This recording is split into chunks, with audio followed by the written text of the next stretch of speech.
Hello दोस्तों, कैसे हैं आप? तो उम्मीद करता हूँ बहुत अच्छे से होंगे।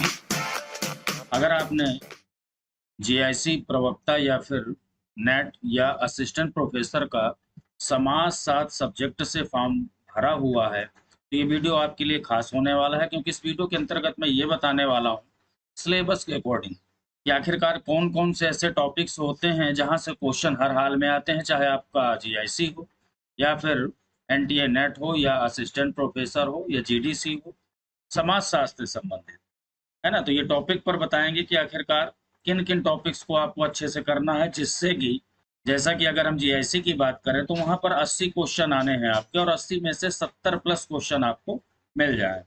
बिल्कुल, जी हाँ, बिल्कुल सरल तरीका है। सभी को पता है कि जीआईसी में जो है सब्जेक्ट के जो क्वेश्चन आने हैं वो 80 क्वेश्चन आने हैं, और जीएस के 40 क्वेश्चन, टोटल 120 क्वेश्चन यहाँ पर आपको करने हैं। तो ऐसी रणनीति, कौन सी ऐसी रणनीति अपनाई जाए जिससे कि आपको 80 में से 70 प्लस बड़े आराम से ला सकते हैं। पीजीटी में बहुत से स्टूडेंट ने, जो मैंने बताया था पेपर से पहले कि ये टॉपिक आप कंप्लीट कर लो, उन्होंने किया और आज बहुत अच्छी कंडीशन में यानी इंटरव्यू देंगे। इसके साथ साथ इस वीडियो के अंतर्गत मैं ये भी बताने वाला हूँ कि सोशोलॉजी के जो है नोट्स कहाँ से आपको मिलेंगे, वो भी फ्री में, बिल्कुल किसी तरीके कोई चार्जेस नहीं है, कुछ भी नहीं। तो चलिए वीडियो को शुरू करते हैं। बात करते हैं जीआईसी के सिलेबस के बारे में। इसके सिलेबस में क्या क्या चीजें दी हुई हैं, और यही सिलेबस यानी जो सब्जेक्ट है आपका नेट में भी काम आने वाला है, असिस्टेंट प्रोफेसर के लिए भी, और पीजीटी या अदर स्टेट का प्रवक्ता का अगर आप पेपर दे रहे हैं, सभी के लिए सिलेबस देखिए सेम ही होता है। कुछ टॉपिक्स अलग हो जाते हैं, किसी में कम हो जाते हैं, किसी में घट बढ़ जाते हैं, बस इतना ही अंतर होता है। पहला टॉपिक दिया हुआ है, देखिए समाजशास्त्र, अर्थ, प्रकृति एवं क्षेत्र। ये टॉपिक इंपॉर्टेंट है। सोशियोलॉजी की परिभाषा वगैरह यहाँ से मिलती हैं, है ना, क्षेत्र वगैरह। तो यानी कि ये मान के चलो कि 1 से 2 क्वेश्चन आपको यहाँ से मिलने हैं, यानी इस टॉपिक को अच्छे से कंप्लीट करना है। दूसरा है समाज के बारे में, समाज से संबंधित भी क्वेश्चन आता है। साथ ही साथ आपको बता दूं, संस्था, समुदाय, समिति, सामाजिक समूह, परिस्थिति, भूमिका, संस्कृति, सभ्यता, ये मोस्ट इंपोर्टेंट है। इस टॉपिक को आपको बहुत अच्छे से कंप्लीट करना है दोस्तों, ये वाला टॉपिक बिल्कुल अच्छे से। और इन सब के अलग अलग टॉपिक वाइज मैंने जो है वीडियो बनाया हुआ है, प्लेलिस्ट में आपको मिल जाएगा, या टेलीग्राम से जुड़ जाएं, वहां भी आपको ये चीजें मिल जाएंगी। अलग से कुछ भी करने की आवश्यकता नहीं है। दूसरे खंड बी के अकॉर्डिंग अगर हम बात करें तो सामाजिक प्रक्रियाएं, सहयोग, प्रतिस्पर्धा, संघर्ष और पर संस्कृतिकरण, समाजीकरण, स्त्रीकरण, विभेदीकरण। इसमें से देखिए 2 चीजें बहुत ज्यादा आती है, एक तो संघर्ष वाली और समाजीकरण, स्त्रीकरण। ये वाले जो टॉपिक हैं ये अक्सर जो है आते हैं, तो इन्हें बहुत अच्छे से आप कंप्लीट कर लें, यहाँ से क्वेश्चन आपको मिलना ही मिलना है। पार्ट थर्ड की अगर हम बात करें तो यहाँ पे देखिए दिया हुआ है कि प्रारंभिक एवं समकालीन सामाजिक विचारक, जैसे कि वेस्टर्न थिंकर की बात करें तो August Comte, Karl Marx, Herbert Spencer, Emmanuel Durkheim, Max Weber. तो ये देखिए 1 2 3 4 ये 4 5 है, ज़्यादा नहीं है, बड़े आसानी से इन्हें आप कवर कर सकते हैं, और इनके बिना पेपर नहीं बनता। खास तौर से मार्क्स को तो बहुत अच्छे से आपको करना ही करना है हर हाल में, और उसके बाद में काम्टे से भी क्वेश्चन पूछता है, दुर्कीम से भी, और वेबर और स्पेंसर। यानी ये ज़्यादा नहीं है, यहाँ पर आराम से कर सकते हैं थिंकर। इनकी सभी की जो है बुक्स आपको पता होने चाहिए। साथ ही साथ जो है सिद्धांत और उसके जनक, यानी कौन कौन से इन चीज़ों के प्रतिपादक हैं, ये भी आपको पता होने चाहिए।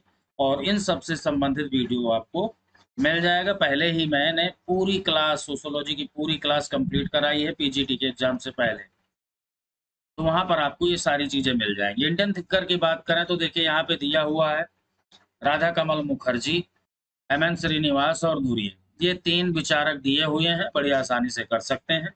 और करना पड़ेगा यहाँ से, खास तौर से श्रीनिवास से संबंधित क्वेश्चन जरूर आते हैं। तो ये जो टॉपिक है थिंकर वाला, इन्हें तो देखो हमें हर हाल में करना ही करना है, और इम्पोर्टेंट है। ज़्यादातर क्वेश्चन जो आपको मिलेंगे वो यहीं से, क्योंकि यहाँ पर एक तो इनके स्टेटमेंट मिलते हैं, इनकी बुक्स मिलती हैं, इनके सिद्धांत, है ना, सिद्धांत वाला जो यहाँ से मिलते हैं।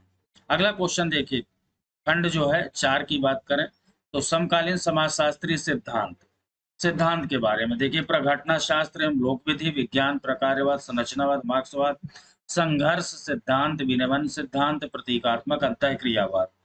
तो यहाँ पे देखिए एक तो प्रकार्यवाद, संरचनावाद, मार्क्सवाद, है ना, ये टॉपिक जो है, और अंतः क्रियावाद, इन्हें, ये जो 4 टॉपिक है, इन्हें खास तौर से आप तैयार करेंगे। यहाँ से क्वेश्चन आपको मिलना ही मिलना है। 5वें खंड की बात करें अगर, तो यहाँ पे दिया हुआ है सामाजिक परिवर्तन एवं सामाजिक नियंत्रण। दोस्तों वीडियो को लास्ट तक देखें, और चैनल को अभी तक आपने सब्सक्राइब नहीं किया है तो सब्सक्राइब करके बेल आइकन को जरूर प्रेस कर लें, जिससे आने वाले सभी नोटिफिकेशन मिलते रहें। साथ ही साथ जो है वीडियो को लाइक जरूर कर दिया करें आप लोग, शेयर करना बिल्कुल भी ना भूलें, क्योंकि अभी क्या है, ये तो मैंने बता दिया, इसके साथ साथ मैं ये भी बताने वाला हूँ कि आखिरकार जो है किस तरीके से आपको पढ़ाई करनी है जिससे कि आपकी एग्जिट पक्की हो जाए। तो ये जो टॉपिक है सामाजिक परिवर्तन एवं सामाजिक नियंत्रण वाला, ठीक है, अवधारणा कारक सिद्धांत, ये सब चीजें दी हुई है, तो देख सकते हैं एक बार। लेकिन यहाँ से जो परिवर्तन की प्रक्रिया है, ये वाला टॉपिक यहाँ पे देखिए दिया हुआ है, नगरीकरण, आधुनिकीकरण, पश्चिमीकरण, ग्लोबलाइजेशन, भूमंडलीकरण, ये जो ऐसे कुछ टॉपिक हैं जहां से क्वेश्चन बनते हैं। अब खंड 6 की बात करते हैं, भारतीय समाज एवं संस्कृति, जाति, वर्ग, विवाह और परिवार, ये टॉपिक आने हैं, और ये इंपॉर्टेंट टॉपिक है, याद रखना। ये टोटल टॉपिक जो है मैंने कवर किया हुआ है वीडियो में। अगर आपने मेरी सारी क्लास देख ली तो कुछ भी करने की आवश्यकता नहीं है, ये मैं पहले भी बताया था और अब भी बोल रहा हूँ। अगर टोटल क्लास आपने कर ली, क्योंकि लगभग कंप्लीट कोर्स कराया जा चुका है, इतना ही नहीं, टेलीग्राम में आपको नोट्स भी मिल जाएंगे, जो टॉपिक कराया गया है उसके नोट्स भी दिए गए। देखिए ये वाला टॉपिक क्लियर हो गया। इसके बाद संस्कृतिकरण, धर्मनिरपेक्षीकरण, है ना, और जो है सार्वभौमिकरण, ये जो है दोनों टॉपिक अच्छे से कर लेना, सार्वभौमिकरण और धर्मनिरपेक्षीकरण। भारतीय ग्रामीण सामाजिक व्यवस्था, यहाँ से क्वेश्चन जरूर बनता है। ग्रामीण समाज की विशेषता क्या है, बुराइयां क्या है, अच्छाइयां क्या, गुण अवगुण, सब कुछ आपको पता होना चाहिए। और ये ऐसा टॉपिक है दोस्तों कि रटने वाला टॉपिक नहीं है, क्योंकि हम भारतीय हैं, भारतीय ग्रामीण हो या शहर, अगर शहर में भी रहते हैं तब भी ग्रामीण परिवेश के बारे में बखूबी जानते हैं, और अगर ग्रामीण क्षेत्र से हैं तो ऐसा नहीं है कि हमें नगरीकरण के बारे में या शहरीकरण के बारे में या शहर के बारे में हमें पता नहीं है। तो ये इतना रटने वाला नहीं है, सिर्फ समझने वाला टॉपिक है। यहाँ पे देखिए दिया हुआ है, जाति व्यवस्था, जजमानी, नातेदारी, पंचायती राज, ये मोस्ट इंपोर्टेंट है, पंचायती राज। और बाकी यहाँ से भी क्वेश्चन बनता है, खासतौर से जजमानी व्यवस्था। पीजीटी में भी आपने देखा होगा कि यहाँ से क्वेश्चन जरूर आए हैं, तो ऐसी गलती मत कर देना। जो आपने पीजीटी में गलती की है वो गलती यहाँ पे नहीं करनी है आपको किसी भी कंडीशन में। अब बात करते हैं खंड 8 की, समकालीन भारतीय सामाजिक समस्याएं। देखिए भारतीय समाज की कौन कौन सी समस्याएं हैं, जैसे कि निर्धनता, बेकारी, है ना, लिंग असमानता, भ्रष्टाचार, कमजोर वर्ग के विरुद्ध अत्याचार, महिला, अनुसूचित जाति, अनुसूचित जनजाति, पिछड़ा वर्ग, अल्पसंख्यकों की समस्याएं। यहाँ पे देखिए मैं आपको बता दूं, ये भी कोई टॉपिक इतना बड़ा नहीं है कि जिससे आपको पता ना हो। निर्धनता के बारे में बखूबी आप जानते हैं, है ना, बेरोजगारी के बारे में आपसे बेटर, हमसे बेटर कौन जान सकता है ना, लिंग असमानता के बारे में, महिला पुरुष के बारे में जो भेद है ना, उसके बारे में सभी लोग जानते हैं, ठीक है, किस तरीके के जो है भेदभाव किया जा रहा है, भ्रष्टाचार से कोई अछूता नहीं है, कमजोर वर्गों के विरुद्ध अत्याचार, ये जो टॉपिक है देखिए, चाहे वो महिला हो, SC ST हो, OBC हो या अल्पसंख्यक। यहाँ पे आपको करना क्या है मैं बता रहा हूँ, क्वेश्चन कहाँ से आपको मिलेंगे। जितने भी एक्ट हैं आपको बता दूं, जो एक्ट हैं वो चाहे महिला वुमेन से संबंधित हो या फिर SC ST से संबंधित हो, ये जो एक्ट हैं, बहुत सारे एक्ट हैं, अस्पष्टता निवारण, है ना, और जो है SC ST के लिए एक्ट है, ये वाले टॉपिक को आप अच्छे से करना, यहाँ से क्वेश्चन मिलेंगे। खासतौर से उनके सन भी याद रखना है ना, सन कई बार पूछा जा चुका है। तो और OBC मान लीजिए यहाँ पे दिया हुआ है, तो इस पे जो आयोग बने हैं, SC ST और OBC आयोग, खासतौर से देखिए करंट का क्वेश्चन है जो अभी हाल ही में संशोधन हुआ है, और उसके तहत जो नया अन्य पिछड़ा वर्ग आयोग बना है, किस संशोधन के तहत बना, किस सन में बना, उसकी प्रावधान क्या है ना, अध्यक्ष की योग्यता क्या है, कौन सा व्यक्ति अध्यक्ष, ये सारी चीजें आपको यहाँ से करनी होगी और बड़े आराम से टॉपिक क्लियर हो जाएगा। इसी तरीके से अल्पसंख्यक से संबंधित यहाँ भी संविधान से क्वेश्चन उठाता है, जैसे आर्टिकल 29 और 30, तो इस तरीके से क्वेश्चन भी आपको करने होंगे। सामाजिक अनुसंधान पद्धतियां, इसके बाद सामाजिक अनुसंधान अर्थ और विभिन्न उसके चरण, शोध प्रारूप, और जो है समंग संकलन, सांख्यिकीय विश्लेषण, मानक विचलन, ये टॉपिक जो है इतना ज्यादा इंपॉर्टेंट नहीं है, आप टाइम है तो कर सकते हैं एक बार सरसरी निगाह से, बाकी ऐसा नहीं। इसके अलावा दोस्तों अभी बात खत्म नहीं हुई, अभी देखिए यहाँ पे मैं ये तो बता दिया कि भाई सिलेबस में आपको किन किन टॉपिक पर विशेष बल देना है। अब जो है तैयारी कैसे करें, मेन चीज ये है तैयारी जो है किस तरीके से करना है आपको। तो दोस्तों एक चीज बता दूं आपको, आप सब्जेक्ट के ज्ञाता है ना, जिसने पीजीटी की तैयारी की है और उनके 110 प्लस मार्क्स हैं, यानी क्वेश्चन सही हैं इतने, सभी ने आंसर की से अपने जो है क्वेश्चन पेपर को मिला लिया है, इसमें बताने की कोई ज़रूरत ही नहीं है। 110 प्लस जिसका है, इसका मतलब ये है कि उसका सब्जेक्ट ठीक ठाक है, बहुत अच्छा नहीं कह रहा मैं तब भी देखो, लेकिन ठीक ठाक है ना।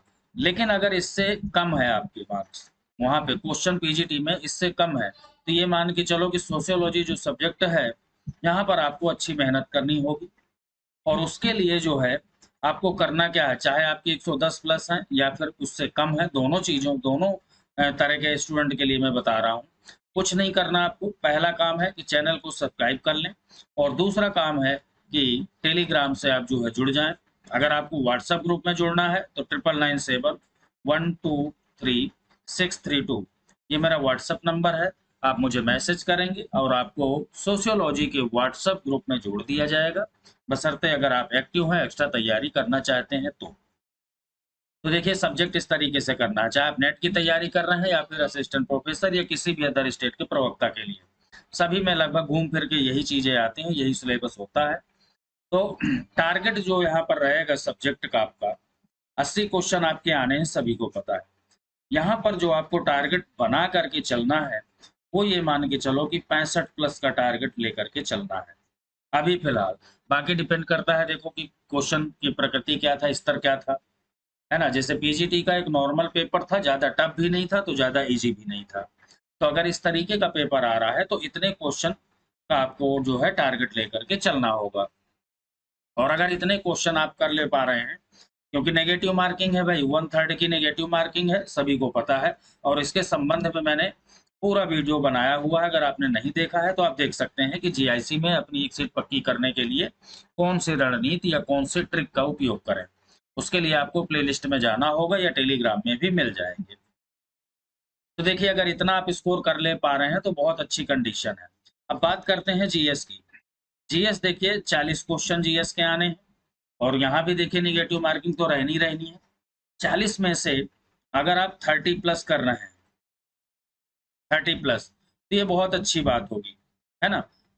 बहुत से स्टूडेंट ऐसे होते हैं सोशियोलॉजी में जिनका सब्जेक्ट तो बहुत अच्छा है, सब्जेक्ट जो है बहुत अच्छा है, लेकिन बेचारे उनका जीएस जो है बहुत कमजोर है, बहुत ही वीक है जीएस। तो उन लोगों के लिए मैं बता दूं कि जीएस में जो है 11 टॉपिक दिए हुए हैं, सभी को पता है। जीएस से संबंधित भी एक अलग से वीडियो बनाया हुआ है, उसे आप देख लेंगे तो बहुत अच्छे से जो है चीजें क्लियर हो जाएंगी कि कौन से टॉपिक से क्या क्या पढ़ना है, इसके बारे में भी मैंने वीडियो बनाया हुआ है। 11 टॉपिक्स हैं, और अब इतना समय नहीं है कि हर टॉपिक के लिए देखिए एक अलग किताब होती है, अलग बुक होती है। तो हर टॉपिक से जो है आप अगर एक एक किताब को लेंगे एक टॉपिक के लिए, तो सीधी सी बात है कि 11 किताबें आपको पढ़नी होंगी, और एक किताब में मिनिमम जो पेज होते हैं सभी को पता है 200, 250, 300 पेज होते हैं। जीएस इतना बड़ा अथाह समुद्र है जिसका कोई अंत नहीं है, चाहे मैं हूं या मेरे कोई सीनियर रहे हो, कुछ भी हो। कोई ये अगर कह दे कि मैं जीएस में पारंगत हूं तो बिल्कुल कहना गलत है। सब्जेक्ट में कह सकते हैं आप, लेकिन जीएस में जो है बिल्कुल नहीं कह सकते। पता नहीं, जो आज की घटना है उसके बारे में पूछ ले, जब धरती पे मानव नहीं था उससे पहले की भी घटना पूछ ले, वो भी जीएस ही है। आज की जो चीजें पूछ रहा है उसे हम करंट जीएस बोलते हैं, और जो पहले के जो होता है उसे हम कह देते हैं एंसेंट हिस्ट्री। तो बस इतना ही होता है फर्क। दोस्तों ये टॉपिक जो है आपको जीएस वाला जो पार्ट है बहुत अच्छे से कंप्लीट करना है, जिसका कमजोर है, क्योंकि आपको एक चीज और बता दूं, यहाँ पर जो है जो पीसीएस की तैयारी कर रहे हैं या एग्जाम दे रहे हैं या आईएएस का पेपर दे रहे हैं, यानी सिविल की जो तैयारी कर रहे हैं, वो स्टूडेंट भी आपके जीआईसी पेपर में बैठने वाले हैं। और उनका मैं बार बार कहता हूँ जीएस जो है बहुत अच्छी होती है उनकी, है ना। तो जीएस में तो उनके अच्छे मार्क्स आएंगे, लेकिन आपको क्या है, सब्जेक्ट में हो सकता है उनकी कम मार्क्स आए, ऐसा भी हो सकता है सब्जेक्ट में आपसे कम आए। तो आपको क्या करना है, सब्जेक्ट को तो बहुत अच्छा करके चलना ही चलना है, लेकिन जो है जीएस भी अगर आपने एवरेज भी कर लिया, मैं कह रहा हूँ यहाँ पे मैंने 30 प्लस बोला है, अगर यहाँ से मान लीजिए कुछ क्वेश्चन आपके कम भी हो जाते हैं, 27 हो जाए, 28 हो जाए, तब भी आपका काम बन जाएगा, क्योंकि आपने सब्जेक्ट में लीड ले लिया। एक जगह आपको लीड लेनी होगी, अगर ये वाले स्टूडेंट जीएस में लीड ले रहे हैं तो आप जो है अपने आप को कम मत आके और आपको जो है सब्जेक्ट में लीड ले लेनी है, तो वो एवरेज हो जाएगा, बराबर हो जाएगा और कम नहीं रहेगा, आपके ज़्यादा ही रहेगा। जो स्टूडेंट इस लेवल की तैयारी कर रहे हैं उनके लिए बता दूं, उन्हें जो है सब्जेक्ट पे, जो सिविल वाले हैं उन्हें सब्जेक्ट पे विशेष फोकस करना है। जीएस में दोस्तों करंट पे भी विशेष ध्यान देना है, याद रखना करंट जीएस पर भी बहुत अच्छे से ध्यान देना है। और इसके लिए मैंने अलग से ही एक वीडियो बनाया हुआ है जीएस का, तो आपने नहीं देखा है तो वो आप देख सकते हैं। जीएस के नोट्स की अगर मैं बात करूं, अगर आपका जीएस बहुत ही कमजोर है तो मेरे पास एक ऐसे नोट्स हैं जिन्हें मात्र 10 दिन में आप कंप्लीट कर सकते हैं, ओनली 10 दिन में, यानी शॉर्ट नोट्स और जीआईसी के पर्पज से ही है। आप चाहें तो जो है आप मुझे मैसेज करेंगे, जो मैंने व्हाट्सएप नंबर बताया है, मैसेज के थ्रू आपको जानकारी दे दी जाएगी और आपको नोट्स जो है उपलब्ध करा दिए जाएंगे। तो आशा करता हूं दोस्तों वीडियो अच्छा लगा होगा, और चैनल से अभी तक आप नहीं जुड़े हैं तो चैनल को सब्सक्राइब करके बेल आइकन को जरूर प्रेस कर लें, जिससे आने वाले सभी नोटिफिकेशन आपको मिलते रहें। लाइक जरूर कर दिया करें वीडियो को आप। तो मिलते हैं नेक्स्ट टॉपिक के साथ, तब तक के लिए जय।